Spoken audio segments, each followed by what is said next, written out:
শিল্পা, আপনারা দেখছেন ASR news Bangla. আবারও বাঘের আক্রমণ সুন্দরবনে।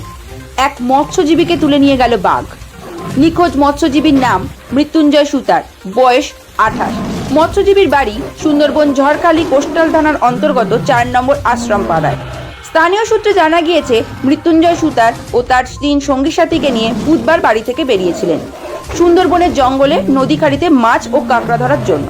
শনিবার বিকেলে তারা সুন্দরবনের ব্যাঘ্র প্রকল্পের অধীনস্থ নেতিধোপাড়ির বসুখালী এলাকায় মাছ ও কাঁকড়া ধরছিলেন।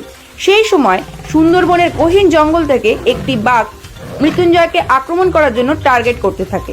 সামান্য দূরেই রয়েছে বাঘ, গুণাক্ষরও টের পায়নি মৎস্যজীবীরা। এদিকে 4 মৎস্যজীবী আপন মনে মাছ কাঁকড়া ধরায় মগ্ন। শিকারকে নাগালের মধ্যে পেতেই সুযোগ বুঝে বাঘ ঝাঁপিয়ে পড়ে মৃত্যুঞ্জয়ের উপর। ঘাড় মোটকে হিড়ির করে জঙ্গলের দিকে টেনে নিয়ে যায়। এদিকে 3 সঙ্গী মৃত্যুঞ্জয়কে উদ্ধার করতে কাঁকড়া ধরার ছিপ আর গাছের ডাল নিয়ে বাঘের উপর ঝাঁপিয়ে পড়ে। ভয়ঙ্কর রুদ্রমূর্তির বাঘ তার শিকার কোনো মতে ছাড়তে রাজি নয়। দীর্ঘক্ষণ ধরে চলে বাঘে মানুষের লড়াই। পরিস্থিতি বেগতিক বুঝে 3 সঙ্গী সাথী রণে ভঙ্গ দেয়। বাঘ তার শিকারকে নিয়ে গভীর জঙ্গলে পালিয়ে যায়। এদিকে বাঘের কবল থেকে সঙ্গীকে উদ্ধার করতে না পেরে 3 সঙ্গী নৌকা চালিয়ে গ্রামের বাড়িতে ফিরে আসে। মৃত্যুঞ্জয়ের পরিবারকে ঘটনার কথা জানায়। অন্যদিকে এলাকায় আচমকা এমন এক ঘটনার চাউর হতেই এলাকায় নেমে আসে শোকের ছায়া।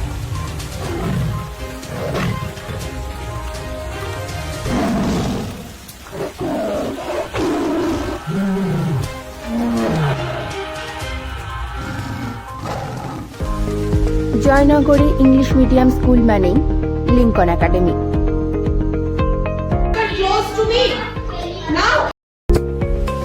গ্রীষ্মের এই প্রচন্ড দাবদাহে যখন অন্যান্য স্কুলগুলি বন্ধ রাখতে বাধ্য হচ্ছে, তখন লিঙ্কন একাডেমিতে সমস্ত ক্লাসরুম এসি থাকার কারণে এই প্রচন্ড গরমেও স্টুডেন্টরা পড়াশোনা করতে পারছে।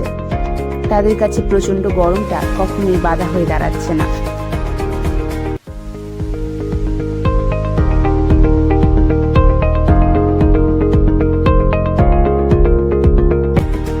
ছাড়াও এখানে প্রতি বছর summer camp, excursion, science exhibition, annual sports, annual programme ইত্যাদির আয়োজন করা হয়ে থাকে, যা লিঙ্কন একাডেমি স্টুডেন্টদের অন্যদের তুলনায় এগিয়ে নিয়ে যেতে সাহায্য করে।